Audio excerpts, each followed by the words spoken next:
Crane was traveling from the United States to Cuba as a newspaper reporter. One night his ship hit a sandbar. It sank in the Atlantic Ocean, off the coast of Florida. Most of the people on board got into lifeboats.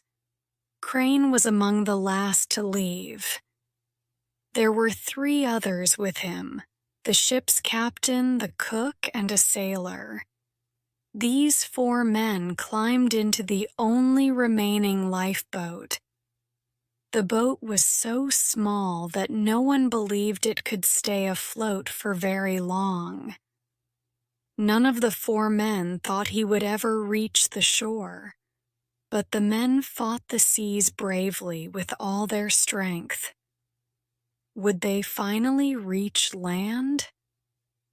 Here is Shep O'Neal with the first part of the story. The small lifeboat bounced from wave to wave in the rough seas of the Atlantic. The 4 men in the boat could not see the sky. The waves rose too high. The waves with their white tops pushed at the open boat with angry violence. Every man thought each wave would be his last.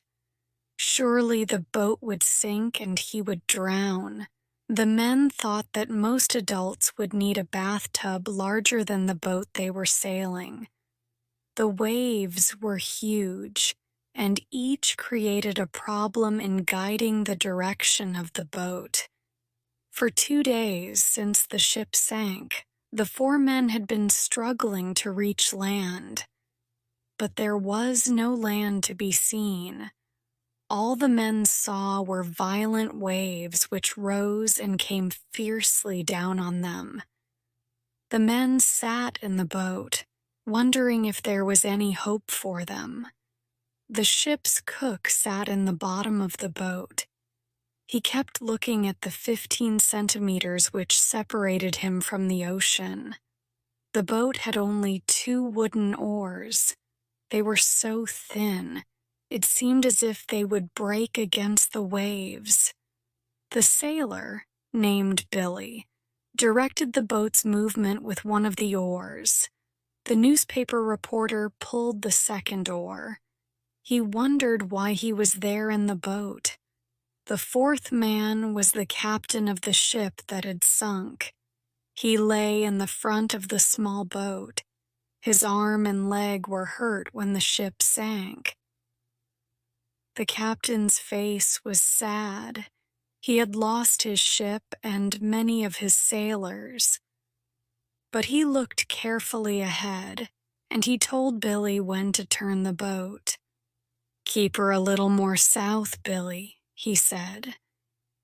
"A little more south, sir," the sailor repeated. Sitting in the boat was like sitting on a wild horse. As each wave came, the boat rose and fell like a horse starting toward a fence too high to jump. The problem was that after successfully floating over one wave, you find that there is another one behind it just as strong and ready to flood your boat.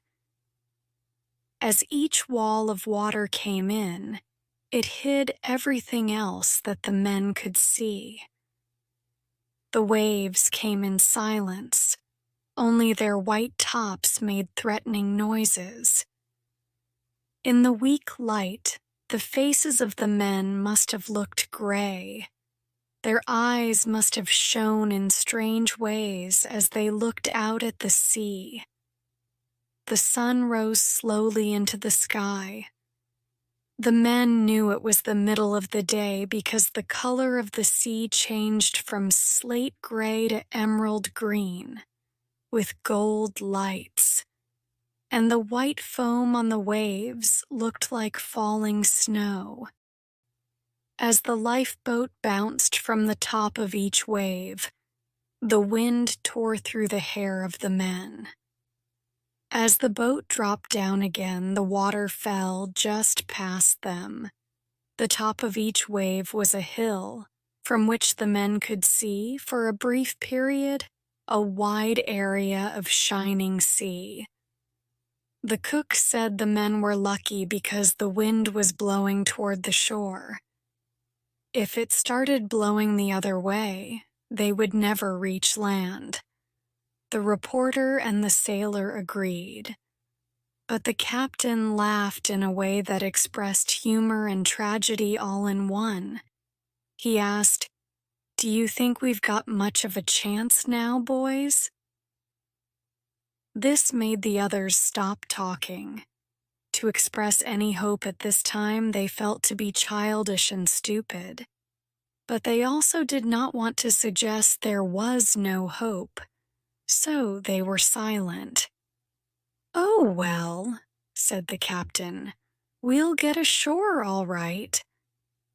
But there was something in his voice that made them think, as the sailor said, "Yes, if this wind holds."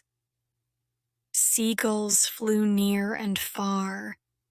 Sometimes the birds sat down on the sea in groups, near brown seaweed that rolled on the waves. The anger of the sea was no more to them than it was to a group of chickens 1,000 miles away on land. Often the seagulls came very close and stared at the men with black bead-like eyes. The men shouted angrily at them, telling them to be gone.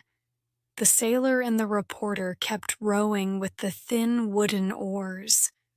Sometimes they sat together, each using an oar. Sometimes one would pull on both oars while the other rested. Brown pieces of seaweed appeared from time to time.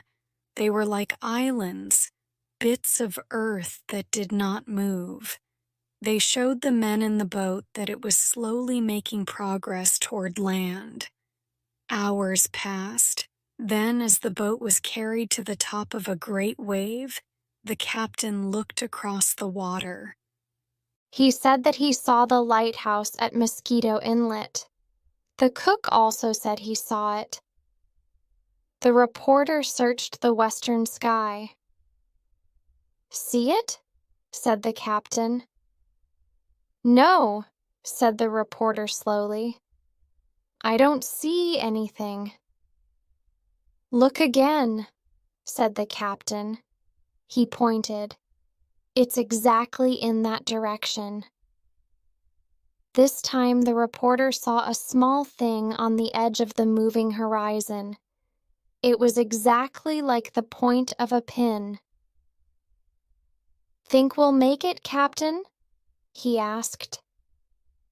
"If this wind holds and the boat doesn't flood, we can't do much else," said the captain. It would be difficult to describe the brotherhood of men that was here established on the sea. Each man felt it warmed him. They were a captain, a sailor, a cook, and a reporter. And they were friends. The reporter knew even at the time that this friendship was the best experience of his life. All obeyed the captain. He was a good leader. He always spoke in a low voice and calmly. "I wish we had a sail," he said, "to give you two boys a chance to rest."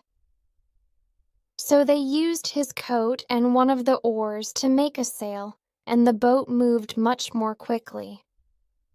The lighthouse had been slowly growing larger. At last, from the top of each wave, the men in the boat could see land. Slowly, the land seemed to rise from the sea. Soon, the men could see two lines, one black and one white. They knew that the black line was formed by trees, and the white line was the sand. At last, the captain saw a house on the shore, and the lighthouse became even larger. "The keeper of the lighthouse should be able to see us now," said the captain. "He'll notify the life-saving people." Slowly and beautifully, the land rose from the sea. The wind came again. Finally, the men heard a new sound, the sound of waves breaking and crashing on the shore. "We'll never be able to make the lighthouse now," said the captain. "Swing her head a little more north, Billy." "A little more north, sir," said the sailor. The men watched the shore grow larger. They became hopeful. In an hour, perhaps, they would be on land. The men struggled to keep the boat from turning over. They were used to balancing in the boat. Now they rode this wild horse of a boat like circus men. The water poured over them. The reporter thought he was now wet to the skin, but he felt in the top pocket of his coat and found 8 cigars. 4 were wet, but 4 were still dry. One of the men found some dry matches. Each man lit a cigar. The 4 men sailed in their boat with the belief of a rescue shining in their eyes. They smoked their big cigars and took a drink of water.